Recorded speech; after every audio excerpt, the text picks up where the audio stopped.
32-year-old Martha Ellery stood homeless beside the tracks after her own brother forced her from the only home she had ever known, telling the sheriff she had become a burden no decent family could afford. And with just $8 wrapped inside a faded handkerchief, she walked to the abandoned rail yard outside Ash Hollow, Colorado, where she paid every last coin for a forgotten railroad passenger car that everyone else considered fit only for scrap, never imagining that beneath one weathered wooden seat something had remained sealed away for nearly 30 years, waiting not merely to alter her own fate, but to restore hope, justice, and prosperity to an entire valley that had almost forgotten how such things could exist. Settle in, and let us tell you the story of Martha Ellery. If you're listening from a place that sometimes feels overlooked, tell us where you're joining us from in the comments. There are certain women whose names are never carved into monuments, though entire towns quietly continue breathing because of choices they once made. And when we think about the forgotten corners of the American frontier, where mountains held their silence longer than most people could endure and railroad whistles drifted across empty valleys like distant prayers, we remember women like Martha Ellery, whose strength never announced itself loudly enough for history books, but settled into every kindness she offered, every broken thing she repaired, and every promise she refused to abandon. Ash Hollow rested between two ridges where pine forests climbed toward snow that lingered well into spring, and by the year 1898 the settlement had already seen better seasons. Mines that once promised endless silver had begun yielding less with every passing year. Ranchers argued over shrinking streams, and younger families increasingly spoke of leaving for larger cities where factories and electric lights offered futures that seemed brighter than weathered barns and uncertain harvests. Martha had entered that world during one of the harshest winters anyone still remembered. Her mother, Eleanor, often joked that the wind itself had delivered the child because no ordinary baby could have survived such relentless cold. Her father, Samuel Ellery, was a carpenter whose greatest gift was not simply shaping timber into houses, but teaching others to notice what older would still want it to become. While many men saw only warped beams or cracked planks, Samuel would run his weathered hands across rough grain and smile with quiet certainty. Wood remembers, he often said. People laughed at such talk. Wood, they insisted, remembered nothing. But Samuel disagreed. It remembers every storm it survived. Those simple words settled deeply inside Martha long before she understood their meaning.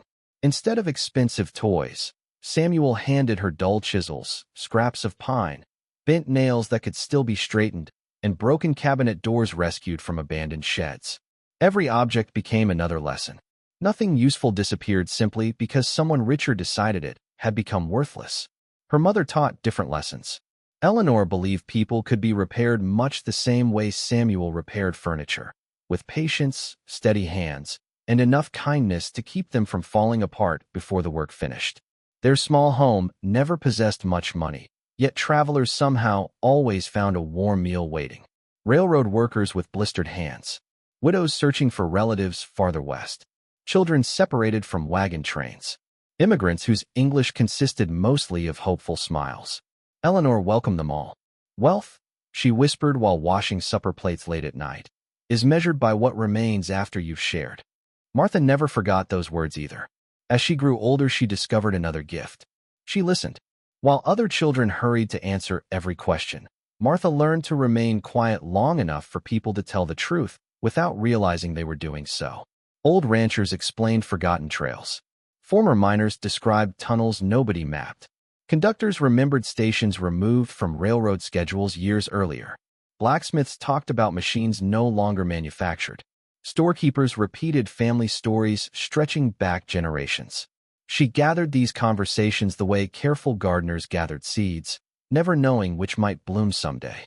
When Martha turned 16, Samuel brought her to the rail yard outside town. Rows of retired passenger cars rested there beneath drifting dust. Some had shattered windows. Others leaned awkwardly on tired wheels. Paint peeled from faded lettering until entire company names vanished beneath rust. Most townspeople saw only junk. Samuel walked slowly among them as though visiting old friends. "Listen," he whispered. Martha frowned. "I don't hear anything." "You will." Together they stood in silence. Eventually, the breeze slipped through cracked windows. Loose brass fittings clicked softly. Ancient floorboards answered with faint groans. A swinging lantern tapped against its rusted hook. "It isn't dead," Samuel finally said. "Only waiting." She looked again. Suddenly, the abandoned railroad cars seemed less like broken machines and more like tired houses carrying memories no one bothered asking about anymore. That afternoon would remain hidden inside her heart for nearly 20 years. Life, however, rarely allows gentle seasons to last forever. The winter Martha reached 23 brought sickness across Ash Hollow. Doctors traveled from neighboring counties, but snow buried roads faster than wagons could clear them. Samuel continued repairing roofs despite fever. He insisted families needed shelter before another storm arrived. By Christmas, he could no longer stand.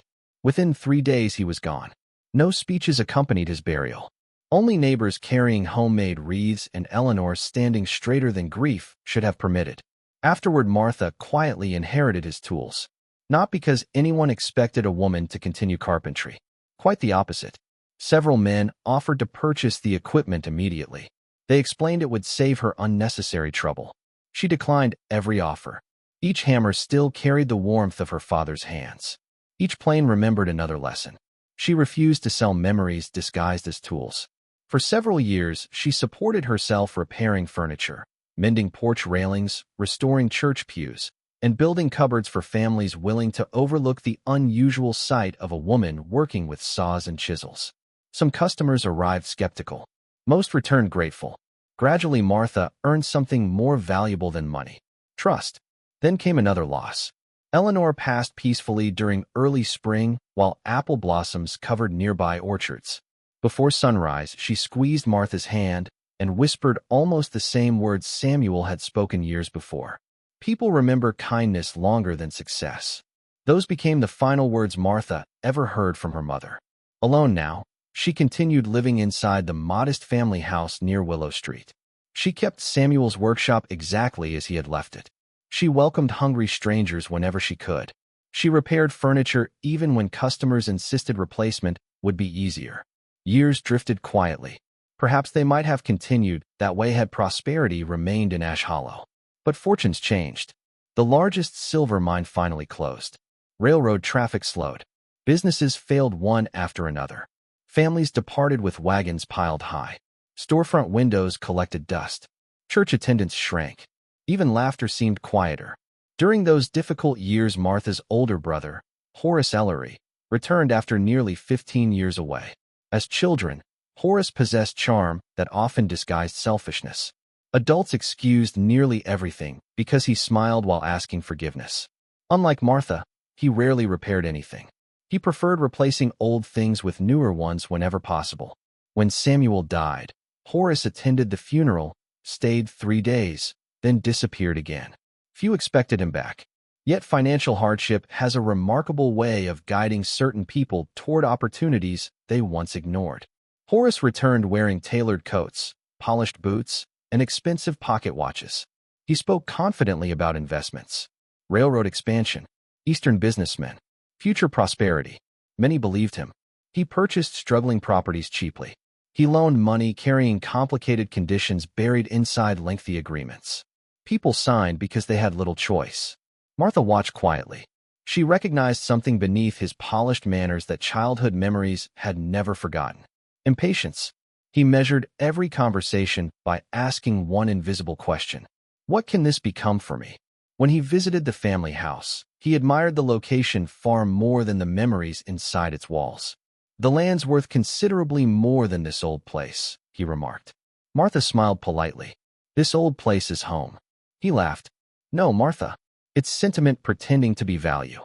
She returned to sanding a weathered rocking chair. Samuel's voice echoed somewhere inside memory. Wood remembers. She suspected houses did too. Months later, Horace appeared carrying legal papers connected to debts she never realized existed. Taxes, old liens, interest accumulated during difficult years. Complicated documents Eleanor had apparently signed while sick. Martha read every page carefully. Most appeared legitimate. Whether obtained honestly remained another question entirely. She sought advice. Lawyers cost more than she possessed. Friends wished they could help, but struggled themselves. Within weeks, the county recognized Horace's claim. The sheriff apologized sincerely while delivering the final notice. He admitted the law left little room for mercy. Martha packed one suitcase, Samuel's tools, her mother's Bible, several family photographs, a quilt stitched decades earlier. Everything else remained behind. When she closed the front door for what she believed would be the last time, she rested one hand against the weathered frame. The old house had remembered every birthday, every Christmas, every sorrow, every hopeful morning. Now it stood silent. Yet somewhere beyond the abandoned rail yard, another forgotten place waited patiently for someone who still believed that discarded things, and perhaps discarded people, could remember how to become useful again. Martha walked away from the only home she had ever known without looking back a second time, not because the place meant little to her, but because she feared that one more glance would root her feet to the ground. And there are moments in every life when continuing forward is not an act of courage so much as the only remaining choice left to a weary soul. The autumn wind carried the smell of pine needles and coal smoke as she followed the railroad tracks leading away from Ash Hollow. Her suitcase felt heavier with every mile, though most of its weight belonged to memory rather than possessions. Samuel's planes and chisels rested carefully inside wrapped cloth. Eleanor's quilt lay folded over everything else like a quiet promise that warmth could survive almost any season. People noticed her as she passed. Some recognized her. Most lowered their eyes. No one wished to witness another neighbor becoming poor enough to disappear. Misfortune frightened communities because it reminded everyone how quickly fortune could change direction. One elderly woman hurried from her porch carrying a loaf of fresh bread still warm from the oven. "I cannot offer much," she said softly. Martha accepted it with both hands. "It is more than enough." The old woman hesitated before speaking again. "Your mother once fed my family through an entire winter after my husband broke his leg." Martha smiled, though tears threatened to answer first. "Then perhaps today she is feeding me again." The woman nodded without another word. Sometimes gratitude requires silence more than conversation. By dusk, Martha reached the abandoned freight yard that lay beyond the western edge of town. Once it had been alive from sunrise until long after midnight. Steam engines had arrived roaring through the valley. Porters shouted destinations. Children waved hats toward departing passengers. Mail sacks changed hands. Livestock filled stock cars. Coal smoke curled endlessly above the tracks. Now weeds pushed between rusted rails. Broken signal lamps leaned at odd angles. Rain had peeled paint from warehouses until bare timber showed beneath faded company colors. Rows of forgotten railroad cars rested where they had been abandoned years earlier after newer equipment replaced them. Some had missing roofs. Others leaned crookedly against cracked wheels. Most would eventually be dismantled for scrap. Nobody hurried to claim them. The yard itself seemed forgotten by time. A weathered sign hanging beside the maintenance shed caught her attention. Property of the Western Frontier Rail Company. Disposal sale. Inquire inside. The office contained little besides dusty ledgers and an elderly watchman warming his hands over a cast-iron stove. His beard had turned almost completely white. One eye remained clouded from an old injury. He looked up as Martha entered. "You lost." "No." "You buying scrap?" "I don't know yet." The old man studied her carefully. People who had spent decades around railroads learned to judge travelers long before they spoke. "You don't look like a scrap dealer." "I'm looking for somewhere to sleep."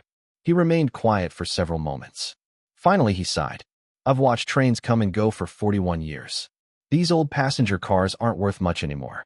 He reached beneath the counter and produced a ring of heavy iron keys.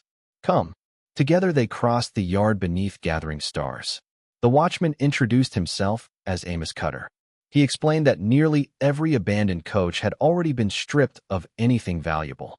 Brass fixtures, coal stoves, lighting equipment, even decorative panels. Everything useful had long since disappeared. Only empty shells remained. Still, he unlocked several doors one after another. The first coach leaked badly. The second smelled strongly of mildew. Another had collapsed flooring. One carried scorch marks from a small fire years earlier. Then Amos stopped before a passenger coach standing slightly apart from the others. Unlike the rest, it remained upright. Its faded green paint had almost vanished beneath weather and dust. The windows were cracked, but mostly intact. Inside, Rows of worn oak seats still lined the aisle. Cobwebs stretched between brass luggage racks.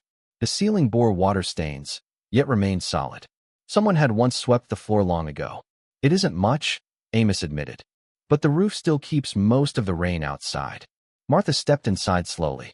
Dust floated through fading sunlight. Her footsteps echoed softly across old floorboards. She reached one hand toward the nearest seat. The wood felt cool beneath her fingertips. Instantly, she remembered standing beside Samuel years earlier among abandoned coaches. It isn't dead, only waiting. The memory struck so suddenly she closed her eyes. When she opened them again, the coach somehow appeared different. Not abandoned. Waiting. What would it cost? She asked. Amos shrugged. Company says $8. She smiled faintly. I have exactly 8. He blinked. Every penny. Every penny. The old watchman looked around the empty rail yard before lowering his voice. I could tell them you paid 6. She shook her head. No. You'd still have enough left for food. My father always said that if you begin a new chapter with dishonesty, you'll spend the rest of it trying to hide the first page. Amos chuckled quietly. I think I would have liked your father. So would I. He accepted the money without another attempt to change her mind. From a ledger older than either of them, he carefully wrote her name. Martha Ellery, owner, passenger coach number 47. The words looked almost impossible. Owner, not tenant, not squatter, not burden. Owner.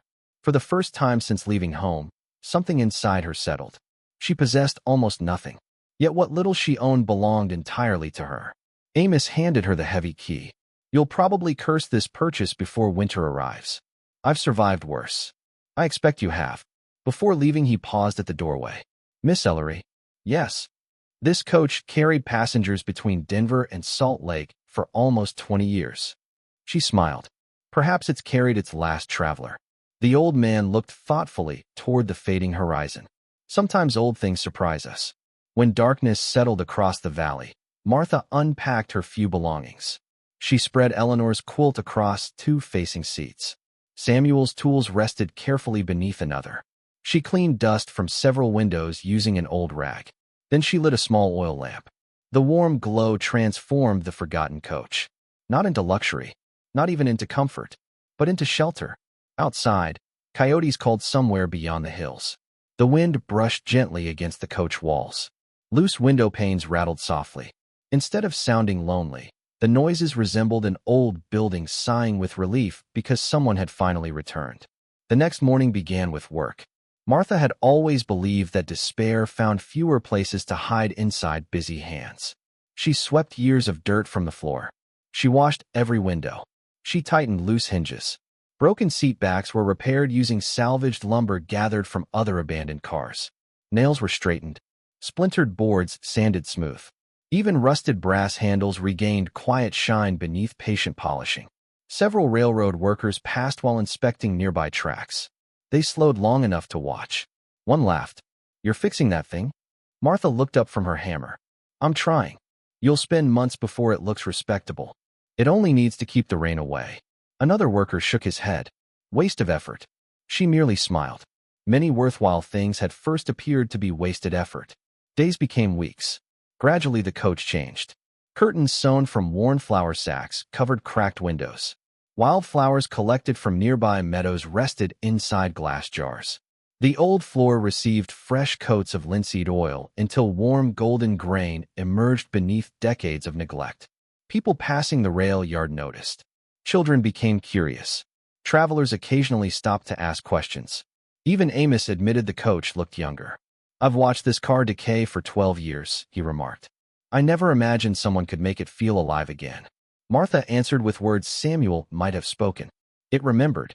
Late one afternoon, while replacing a badly damaged oak seat near the rear of the coach, she discovered something unusual. The bolts securing the bench differed from every other seat. Newer iron, different threading.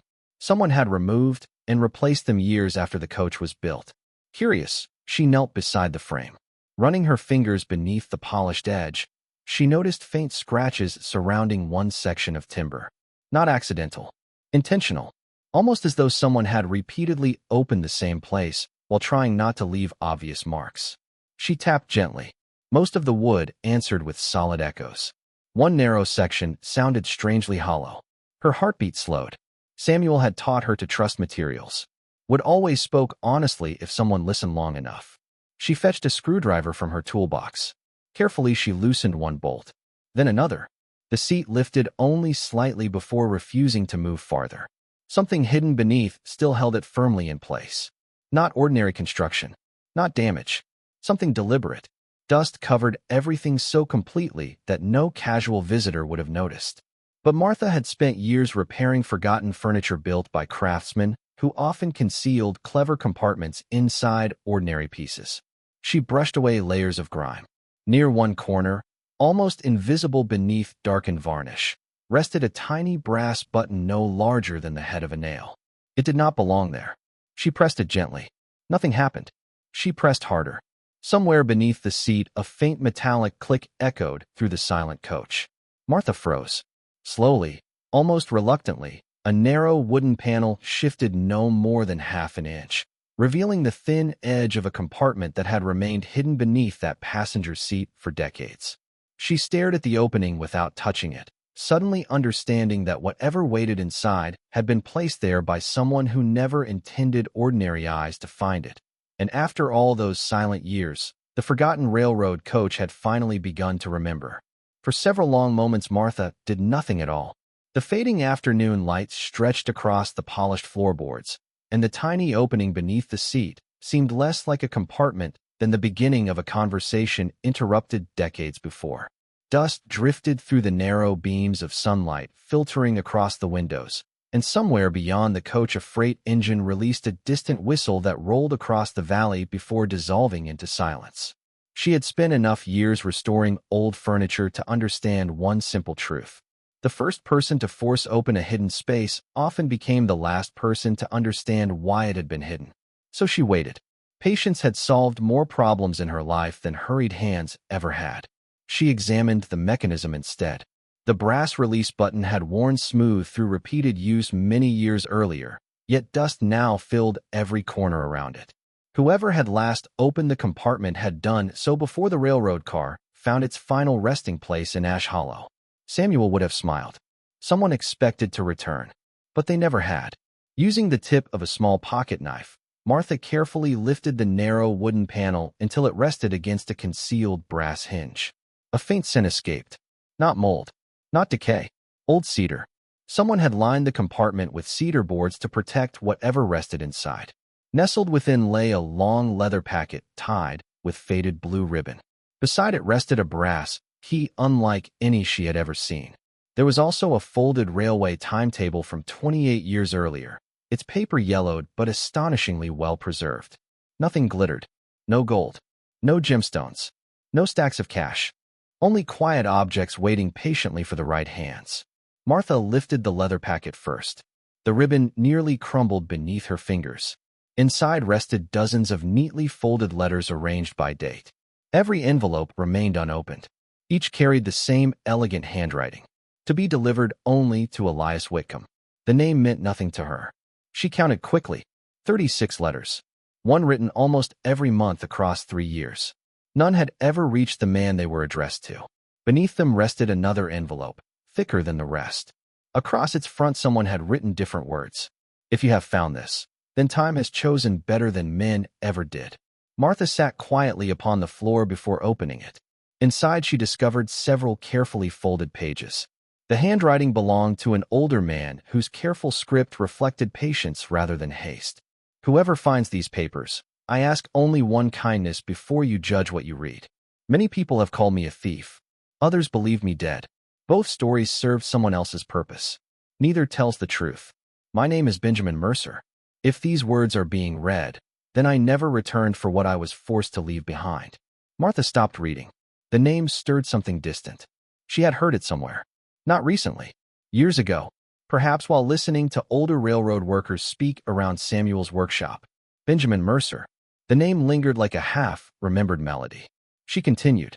I served as chief surveyor during construction of the Western Frontier Line through Elk Pass. My work required mapping every spring, canyon, and claim before the rails arrived. During that work, I uncovered evidence that certain company officers secretly diverted land promised to homesteading families into private ownership through falsified maps. Martha frowned. Land fraud. Even in 1898, people still whispered about such schemes. Entire ranches had changed hands under questionable circumstances during the railroad expansion years. The letter continued. I copied every original survey before they disappeared. I believed honest men would correct the record. Instead, they dismissed me. Soon afterward, I learned they intended to destroy every remaining copy. I gathered what proof I could and prepared to carry it east before presenting everything before a federal judge. Her breathing slowed. Folded beneath the letter rested something thicker. Several carefully rolled maps. She set them aside without opening them. The writing continued. Someone warned those responsible before I departed. My train never reached Denver. Armed men boarded near Cedar Crossing. I escaped before they found me, but I understood I would never safely carry these papers openly again. Therefore, I hid them where only chance, or providence, might someday uncover them. If justice still matters when these words are found, deliver everything to someone worthy of finishing what I could not. If justice no longer matters, then at least let the truth survive another generation. Benjamin Mercer. September 4th, 1870. Martha lowered the pages slowly. The coach around her suddenly felt different. Not merely old. Witness. She carefully unrolled one of the maps. Colored ink still marked valleys, rivers, mining claims, grazing boundaries, and property lines with astonishing precision. Several sections contained handwritten corrections beside official survey markings. Others included names crossed out and replaced. Entire parcels appeared altered. She knew enough about property records to understand only one thing. Someone had changed ownership on paper long before settlers ever realized it. She reached for the railway timetable. Several dates had been circled. One station carried a tiny pencil mark. Ash Hollow. Another note appeared beside it. Coach 47. Third seat from rear. Exactly where she sat. Benjamin Mercer had chosen this hiding place deliberately, not randomly. He had expected someone, or hoped someone. Yet decades had passed. How many conductors, passengers, railroad cleaners, repair crews, children exploring abandoned cars? How many people had unknowingly sat inches above the truth without ever seeing it? Evening shadows lengthened across the valley. Still Martha continued examining the compartment. Beneath the letters lay a cloth bundle wrapped inside waxed canvas. Opening it revealed an iron box scarcely larger than a family Bible. The brass key fit perfectly. Inside rested 3 leather-bound ledgers. Every page overflowed with names, dates, payments, parcel numbers, survey references, rail company officials, county clerks, land brokers, judges, witnesses. Some entries included tiny notes. Paid twice. Original map destroyed. Widow never notified. Claim altered before filing. Witness intimidated. Martha stared at one particular page. Dozens of familiar family names appeared. Families whose descendants still lived throughout Ash Hollow Valley. The Bakers, the Hollands, the Crowleys, the Suttons. According to the official records, each had purchased land legally. Yet Benjamin's ledgers suggested something entirely different. They had unknowingly paid for property already promised to someone else. Other families had quietly lost everything without understanding why. No wonder the valley carried so many old resentments. No wonder neighboring ranches still argued over fences first built decades earlier. The roots of those quarrels reached far deeper than anyone suspected. Someone knocked softly against the coach door. Martha nearly dropped the ledger. "It is only me," Amos called. She carefully closed the compartment before answering. "You may come in." The old watchman entered carrying a small basket. "My wife insisted you accept supper." Inside rested vegetable stew, fresh biscuits, and preserved peaches. "You've already done enough," Martha said. He shrugged. "My wife doesn't believe in listening when I say things like that." She smiled. "Then she sounds wiser than both of us." Amos noticed her thoughtful expression. "You found something?" She hesitated. Not because she distrusted him, because she had not yet decided whom to trust at all. "I found signs that someone cared very much about this coach." He looked around slowly. "I've always believed old places hold stories." "They do." He nodded. "You'll know when one is ready to be told." After he departed, darkness settled once more around the rail yard. Martha lit her oil lamp again. The letters waited beside her. She selected the earliest envelope, still unopened, addressed to Elias Whitcomb. Carefully, apologetically, she unfolded it. My dearest brother, if this letter reaches you, then perhaps Father finally forgave you for refusing the company's money. Mother says truth often walks slower than lies, but she insists it arrives eventually. Mr. Mercer believes you can still stop them if you reach Washington before winter. Martha read until midnight. Every letter painted another piece of forgotten history. Elias Whitcomb had apparently been gathering testimony from settlers cheated during railroad expansion. Benjamin Mercer had supplied maps. Together they intended to expose one of the largest land frauds in the territory. Then everything stopped. No more replies. No final letter. Only silence. Either Elias never received them, or someone ensured he never could. Near dawn, Martha finally slept. Her dreams filled with train whistles echoing across mountains where surveyors measured valleys no map had ever honestly recorded. Morning brought sunlight and visitors. Word had quietly spread that the woman living inside the abandoned railroad coach possessed unusual skill repairing woodwork. A rancher arrived carrying a broken kitchen chair. Then another woman brought a damaged cradle. By afternoon, Martha had earned 75 cents honestly restoring both. She accepted payment gratefully. Hope, she realized, often returned disguised as ordinary work. Yet even while sanding worn oak and tightening loose joints, her thoughts remained fixed upon Benjamin Mercer's papers. They represented more than forgotten history. They represented unfinished justice. The question was no longer whether the documents mattered. The question was whether anyone still alive possessed enough honesty to act upon them. Late that evening, she walked into town intending only to purchase lamp oil. Instead, she passed the county courthouse. Outside, workers carried dusty record books from an overflowing storage room. One elderly clerk complained loudly. We're running out of space. Half these old land records ought to be burned. Burned.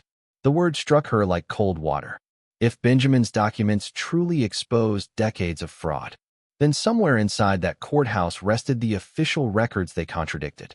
And if those records disappeared before anyone compared them, the truth hidden beneath passenger coach number 47 might vanish forever for a second time, leaving an entire valley believing that history had already spoken when, in reality, it had only been waiting for someone patient enough to uncover what everyone else had unknowingly left beneath a forgotten wooden seat. The next morning arrived beneath a pale sky that promised rain before evening, and the mountains surrounding Ash Hollow seemed to draw themselves closer, as though they too wished to hear whatever truth had waited almost 3 decades beneath the worn oak seat of passenger coach number 47. Martha rose before sunrise. Habit had taught her that difficult decisions should always be met in daylight rather than darkness. She brewed coffee over the small iron stove she had repaired from discarded railroad parts, then carefully spread Benjamin Mercer's maps across the freshly scrubbed floor of the coach. For hours she compared every marking. Samuel had never trained her as a surveyor, but years of measuring timber, restoring buildings, and reading construction plans had sharpened her eye. Lines that appeared ordinary to someone else immediately troubled her. Several rivers curved differently from the official county map hanging inside the courthouse. Boundary stones had been shifted, property corners altered. Entire homesteads had disappeared beneath new ownership marks written in different ink. It had not been one mistake. It had been hundreds. Whoever orchestrated the deception had understood something frightening. A single lie is easily exposed. Thousands of tiny lies scattered across decades become accepted history. Martha rolled the maps together again.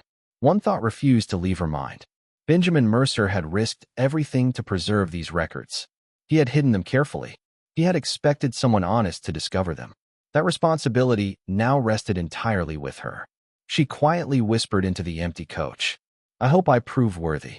The old passenger car answered only with the familiar creak of seasoned wood warming beneath the morning sun. By mid-morning, she carried only one ledger beneath her shawl. The others remained hidden inside the compartment. No sensible person traveled through town carrying every piece of priceless evidence at once. Samuel had often reminded her that wisdom was simply caution practiced consistently. The courthouse stood almost empty. Most ranchers remained occupied repairing fences before the approaching rain. Inside, County Clerk Harold Winslow sorted faded deeds into uneven stacks. He was nearing 70, with silver spectacles forever slipping toward the end of his nose. Unlike many officials, Harold possessed little appetite for politics. People trusted him because he loved records more than arguments. When Martha entered, he smiled kindly. "Miss Ellery, good morning. I was sorry to hear about your house." "So was I," he hesitated. "I wish things had turned out differently." "I know." She stepped closer. "I wonder whether you might answer a question. If I can. How old are the county's earliest land surveys?" He looked surprised. "Most date back nearly 30 years. Would anyone besides yourself know where the originals are stored?" Harold adjusted his spectacles. "That depends." "On what?" "On why someone wishes to see them." Martha studied him quietly. There was no greed in his expression, only caution. That, she decided, was encouraging. Instead of answering directly, she opened Benjamin Mercer's ledger upon the clerk's desk. Harold glanced down casually. Then his expression changed completely. His hand stopped moving. Color drained from his face. "Where?" he whispered. "Did you find this? So you recognize it?" He nodded slowly. "I never believed it still existed." "You've heard of Benjamin Mercer?" "I apprenticed under the deputy clerk who handled his disappearance." Martha leaned forward. "What really happened?" Harold looked toward the empty hallway before speaking. "Officially? No." He lowered his voice. "The official story claimed Mercer fled after stealing company funds. And unofficially, my mentor never believed that for 1 minute." Harold carefully turned another page. "I've searched for these ledgers for 25 years. "You have?" "Quietly." "Why quietly?" "Because 3 county clerks before me either resigned unexpectedly or died under circumstances many considered unfortunate." Silence settled between them. He continued. "The people involved were powerful. Were—" He looked directly into her eyes. "Some of their sons are still powerful." Those words carried more weight than any threat. Corruption seldom disappeared. It merely inherited new faces. Harold closed the ledger gently. "You cannot let anyone know you possess this." "I suspected as much." "You must leave." "So quickly." "Immediately." His voice remained calm. "If anyone connected with the old land company discovers these records have surfaced." He stopped. "They'll try to destroy them." Martha nodded. "I thought so." Harold disappeared briefly into a back room before returning with a rolled survey map. "This is the official county plat." He spread it beside Benjamin Mercer's copy. The differences became obvious immediately. Not everywhere. Only where valuable grazing land bordered streams and rail access. Enough to change the future of dozens of families. Harold whispered almost to himself. "My God, you see it. I see 30 years of theft." Neither noticed footsteps approaching until someone cleared his throat behind them. Both turned instantly. Horace Ellery stood smiling inside the doorway. His expensive coat remained spotless despite muddy streets. He removed his gloves leisurely. "Good morning." Neither answered. "I hope I haven't interrupted anything interesting." Harold folded the official survey at once. "County business." Horace smiled wider. "So it appears." His eyes settled briefly upon Martha. "I heard you found yourself unusual accommodations. They're comfortable enough." "I've always admired optimism." He stepped closer to the desk. "I was actually hoping to speak with Mr. Winslow regarding several property transfers." Harold remained perfectly still. "I'll prepare them." "No hurry." Horace continued watching Martha. "You've been spending considerable time around the old rail yard." "I live there." "So I've heard." His tone remained pleasant, almost friendly. Yet Martha sensed careful measuring beneath every word. "I've also heard," Horace continued, "that you've become quite interested in old railroad property." "I repair what I can." "A noble hobby." He smiled again. "But abandoned things rarely contain much value." Martha returned his gaze without blinking. Sometimes people simply stop looking. For the first time his smile weakened almost imperceptibly. Only someone who knew him well would have noticed. She did. After another moment, he tipped his hat politely. "I'll leave you both to your records." He departed. Neither Martha nor Harold spoke until the courthouse door closed behind him. Finally Harold exhaled. "He suspects something." "I think so." "Did you tell anyone?" "No." "Then how?" Martha remembered the railroad workers watching her restore the coach. The townspeople talking. Curiosity spread faster than news in places as small as Ash Hollow. Perhaps Horace merely watched everything. Or perhaps someone watched for him. Either possibility troubled her. Harold carefully rolled Benjamin's ledger closed. You cannot keep those documents in the coach. It has remained hidden nearly 30 years.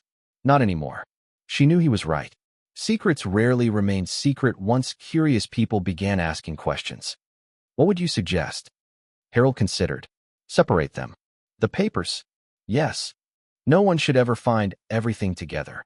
Samuel would have approved. Never risk losing every tool in one accident. By afternoon, Martha had hidden Benjamin's maps inside a hollow beam beneath the coach roof. The letters rested beneath loose floorboards beneath her stove. One ledger remained sewn inside Eleanor's quilt. Another she entrusted to Harold Winslow. The third stayed inside the original compartment beneath the seat.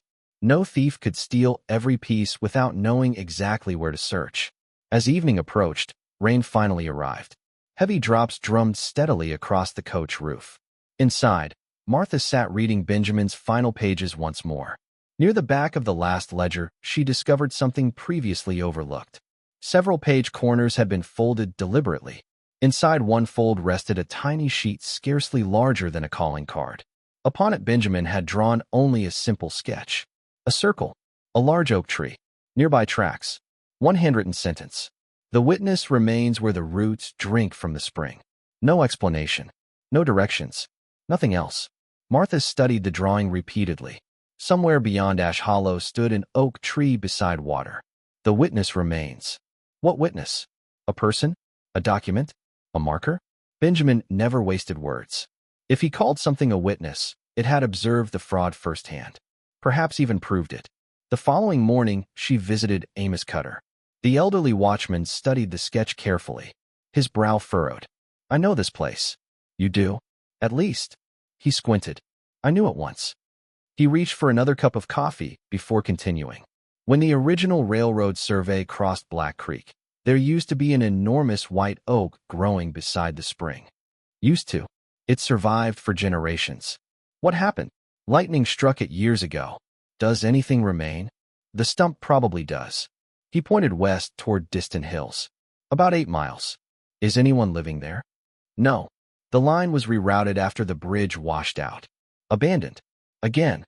The forgotten places of the valley seemed determined to keep calling her.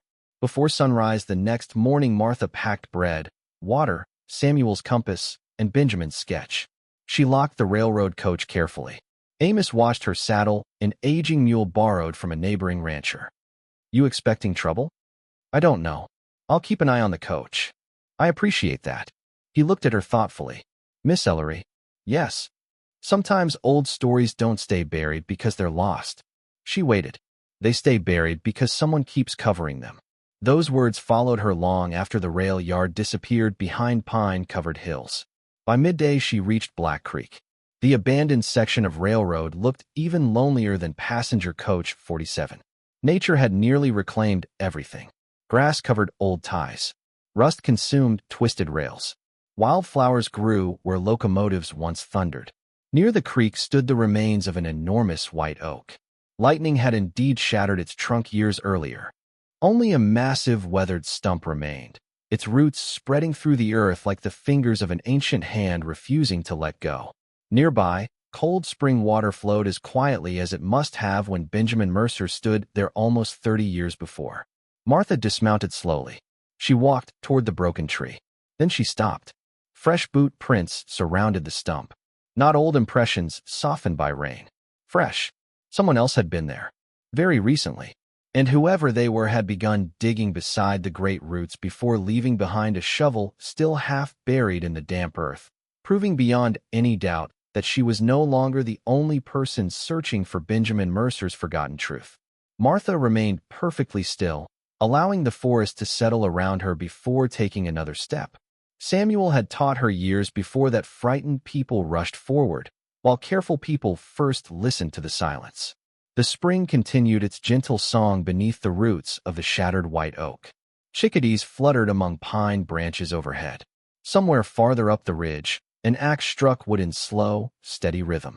Whoever had stood beside the stump before her could not have been gone long. She crouched beside the fresh boot prints. The impressions were deep. A large man. Well-made boots. One heel carried a small horseshoe-shaped iron patch worn into the leather. She remembered seeing similar repairs only a few times in Ash Hollow, usually on men wealthy enough to have custom work done by the blacksmith rather than purchasing new boots. Near the abandoned shovel lay something almost invisible against the damp soil. A broken watch chain. Not silver. Gold. One tiny link had snapped where it caught against a root. Martha wrapped it carefully inside her handkerchief before continuing her examination. The disturbed earth formed a rough circle nearly 6 feet across. Someone had already dug more than a foot deep before abandoning the effort. Why leave? Rain had not interrupted them. The weather remained clear. Something, or someone, must have frightened them away. She studied Benjamin Mercer's sketch again. The witness remains where the roots drink from the spring. He had not drawn the center of the stump. He had marked the largest root extending toward the water. Martha walked around the massive remains of the tree until she reached the root nearest the flowing spring. Unlike the freshly dug hole, this ground remained untouched. She knelt. Running her fingers across the exposed wood, she noticed shallow cuts carved long ago beneath thick moss. 3 simple marks. A cross. A circle. An arrow pointing downward. Not random. Deliberate. She brushed away more moss. The root itself had split decades earlier, creating a narrow opening beneath it. Reaching inside, her fingers touched cold iron. Not a box. A ring. She pulled carefully. Hidden beneath the root slid a narrow iron cylinder sealed with wax. Hardly larger than a loaf of bread. Whoever had searched before her had dug in exactly the wrong place. Benjamin Mercer had trusted nature more than hiding depth. The cylinder emerged covered in damp clay, but perfectly intact. Martha carried it to a flat stone beside the spring. The wax seal bore the faint impression of the Western Frontier Survey Office. Using Samuel's old pocket knife, she carefully broke the seal. Inside rested oilcloth wrapped around several documents. A small leather notebook. And, most surprising of all, a glass photographic plate protected inside a wooden frame. She held it carefully toward the sunlight. Slowly an image appeared. A group of men stood beside freshly planted survey markers. Benjamin Mercer recognized immediately by comparison with a sketch from one of his letters. Beside him stood another surveyor, several settlers, and 3 railroad executives. Behind them, every original boundary marker remained visible. The photograph captured the land before anyone altered the claims. Proof. Undeniable proof. No one could argue with measurements recorded before the fraud occurred. The notebook proved equally remarkable. Benjamin had written detailed daily observations. Names, dates, meetings, threats, payments offered, bribes refused. One final page stood apart from all the others. If these records survive longer than I do, remember this above everything else. Land may feed families, but truth feeds generations. Never allow one to be traded for the other. Martha closed the notebook slowly. The valley suddenly felt much larger than before. This had never been about one farm or one family. It had always been about every family. She wrapped everything carefully before beginning the journey home. She had not traveled more than 2 miles when hoofbeats echoed behind her. 3 riders. She glanced back, too distant to recognize, yet traveling quickly.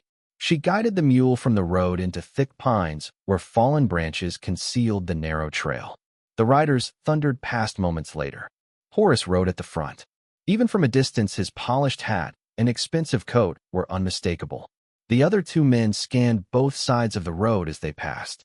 Searching, not traveling. Searching. Martha remained hidden until the sound disappeared completely. Only then did she understand. Someone had followed Benjamin's clues. Someone had arrived only minutes before her. Someone had left in haste because they believed another party approached. Horace. He knew enough to search. He simply did not know enough to find. By sunset, she returned to passenger coach number 47. Amos waited outside. Relief spread across his face. I was beginning to worry. You were right. About what? Someone has been covering this story for a very long time. Amos looked toward the coach before speaking quietly. You had visitors. Her expression hardened. Who? Your brother. When? This afternoon. What did he want? He claimed he wished to buy the coach. Martha almost smiled. For how much? $50. She laughed softly. I paid $8. He offered $100. And I told him it already belonged to someone with better judgment than mine. Amos's eyes narrowed. When I refused, his men walked through the yard looking around. They searched. They pretended not to. Martha unlocked the coach immediately. Inside, everything appeared untouched. But appearances often lied. She knelt beside the hidden compartment. Still locked. The letters beneath the stove remained exactly where she had hidden them. The maps above the ceiling beam remained undisturbed. Harold had been right. Separating the evidence had saved everything. The following morning, Martha and Harold Winslow worked quietly inside the courthouse before sunrise. Together, they compared Benjamin's original surveys against official county records. Page after page confirmed the same pattern. Entire valleys had changed ownership through forged amendments filed weeks after Benjamin disappeared. Harold removed one dusty volume from the archive shelves. I've never understood this. What is it? He opened the book. Every county clerk signed these revisions. He pointed lower. Except one. The signature line remained blank. County Clerk Thomas Avery. Refused. Instead, another official approved the transfer. Harold frowned. Thomas Avery resigned the following day. Did he? That is what everyone believed. Martha opened Benjamin's notebook. Several pages later, she found the name. Thomas Avery refused to certify altered plats. Honest man. Must be protected. She looked up. He never resigned. Harold stared. He was forced out. The puzzle continued fitting together. One honest surveyor. One honest county clerk. One missing witness. Decades of silence. Late that afternoon, church bells rang unexpectedly. Not for mourning. For a town meeting. Word had spread that old land records required public review. People arrived curious. Ranchers. Widows. Merchants. Former miners. Families carrying deeds passed from grandparents. Horace entered confidently, greeting nearly everyone by name. He still believed himself in control. Harold stepped forward carrying official county books. His hands trembled only slightly. For many years, he began, certain questions regarding early property surveys have remained unanswered. Murmurs spread through the crowd. He continued.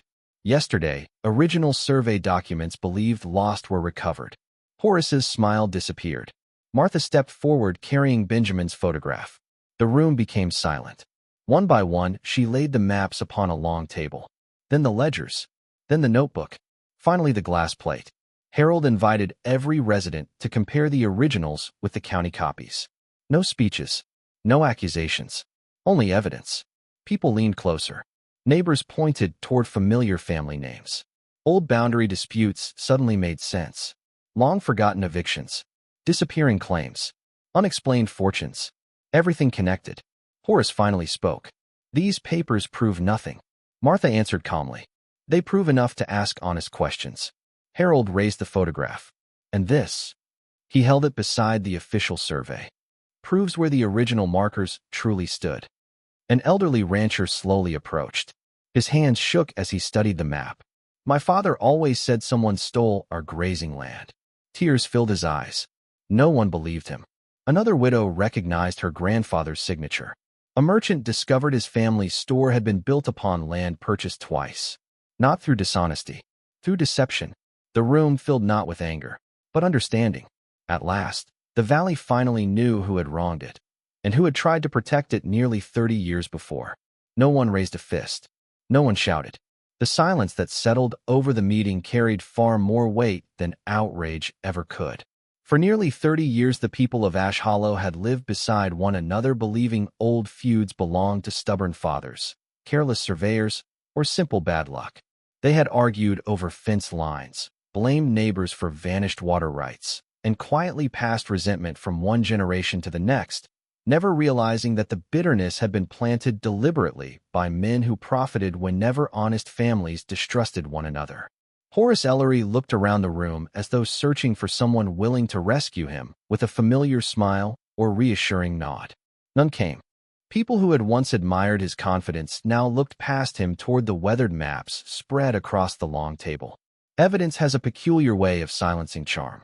One by one, residents recognized signatures belonging to grandparents and great-uncles. An elderly widow named Clara Benson discovered the original survey showing that the orchard her father had surrendered decades earlier had never legally belonged to the railroad company at all. A rancher found proof that the stream feeding his cattle had been diverted on paper long before anyone moved a single stone in the valley. Two brothers who had not spoken for 12 years realized that the boundary dividing their land had been altered before either of them had been born. They turned toward one another instead of away. Sometimes justice begins not with punishment, but with understanding. Harold Winslow carefully cleared his throat. These records will be copied and sent to the state land office before sunset. Horace stepped forward quickly. You cannot simply reopen 30-year-old claims. Harold answered quietly. I can report evidence. The courts, interrupted Martha gently, will decide for themselves. She spoke without triumph, without anger, only certainty. Horace stared at her as though seeing his younger sister for the first time. You've ruined everything. She met his eyes calmly. No. She rested one hand upon Benjamin Mercer's notebook. The truth merely arrived later than the lies. No one applauded. The room remained still. Yet in that stillness, Horace understood something he had never learned. Respect cannot be purchased, only earned. Within days, investigators from the state capitol arrived carrying official seals and fresh survey equipment. They remained in Ash Hollow for nearly 3 weeks, measuring old boundaries, examining Benjamin Mercer's original notes, interviewing families, and comparing every surviving county record. Again and again the evidence agreed. Benjamin Mercer had spoken honestly. Thomas Avery had refused to approve forged records. Dozens of settlers had unknowingly paid the price for corruption they never witnessed. The newspapers called it one of the largest land fraud investigations in the region's history. Martha disliked the attention. Whenever reporters asked how she had uncovered everything, she answered simply, I repaired an old railroad car. They always expected a more dramatic reply. There wasn't one. Meanwhile, passenger coach number 47 became unexpectedly busy. Children visited after school. Travelers stopped to hear its remarkable story. Old railroad workers volunteered lumber to repair the roof properly. A retired glazier replaced every cracked window. Women from church sewed curtains. A blacksmith restored the original brass lantern brackets. Without anyone organizing it, the abandoned coach slowly transformed into something the town had not possessed in years. A gathering place. One afternoon, Amos Cutter stood outside watching volunteers sand the exterior walls. I've worked beside this coach for 12 years, he said softly. I never imagined it would bring people together. Martha smiled. It was carrying passengers all along. He laughed. I suppose it was. When the state investigation finally concluded, many property disputes proved too old to reverse completely. Too many families had built homes, barns, schools, and churches across the generations. Removing them would only create fresh injustice. Instead, the courts reached a different decision. Families who had lost land unfairly received compensation from the remaining railroad holdings and estates connected to those responsible for the fraud. Public grazing rights were restored along Black Creek. The Valley Spring, once privately claimed through forged surveys, became common land available to every rancher during drought. More importantly, official records finally reflected the truth. Benjamin Mercer's name was cleared. Thomas Avery's reputation restored. The state erected a modest stone marker near the rebuilt bridge crossing Black Creek. It bore only a few words. In honor of those who kept the truth safe until others were ready to find it. Martha attended the dedication quietly from the back of the crowd. She never stepped forward when officials invited her. Recognition had never been the reason she continued. Several weeks later, a county messenger arrived carrying an envelope addressed in careful handwriting. Inside rested the final judgment concerning the Ellery property. Because Horace's ownership depended partly upon fraudulent boundary transfers connected to the broader investigation, several transactions had been declared invalid pending review. The family house returned to Martha. When Amos delivered the news, he expected celebration.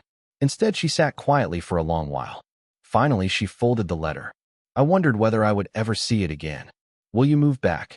She looked around passenger coach number 47. Sunlight warmed polished oak seats. Children's laughter drifted through open windows where two boys helped repaint the exterior lettering. An elderly widow sat peacefully reading near the front of the coach. A traveling carpenter sharpened tools beside the steps. This place needs someone too. Amos nodded. I thought you might say that. Martha eventually returned to the family house. But she never abandoned the railroad coach. With money awarded through the investigation, she restored it completely, not into a luxury railcar, but into a small public reading room and historical archive. Benjamin Mercer's letters occupied one carefully crafted display case. His maps another. The glass photograph rested beneath protective glass, where every visitor could study the faces of the men who had nearly changed history forever. Schoolchildren visited every month. Older residents donated diaries, photographs, and journals before they disappeared forever into forgotten attics. The coach became known throughout the valley as the memory car. People no longer came to see where treasure had been found. They came to remember that truth itself had been the treasure. Horace left Ash Hollow before winter. No dramatic arrest followed. No angry mob chased him from town. Business partners quietly abandoned him after the investigation exposed decades of dishonest dealings connected to his investments. Without trust, even wealth grows lonely. Years later, people occasionally asked Martha whether she hated her brother. She always answered the same way. Hate would require me to carry him with me. Then she returned to her work. As seasons passed, the valley slowly healed. Neighbors rebuilt fences together instead of arguing across them. Shared irrigation ditches replaced disputed boundaries. Children grew up hearing Benjamin Mercer's story not as a tale of corruption, but as a reminder that one honest person can preserve hope for people he will never meet. And whenever visitors asked how such remarkable events had begun, older residents smiled toward the restored railroad coach standing proudly beside the tracks. It all started, they would say, when a homeless woman bought something everyone else believed was worthless. We began by telling you that 32-year-old Martha Ellery stood alone beside the tracks with only $8 and nowhere left to belong. We end by remembering that nothing truly valuable entered her life because she became wealthy.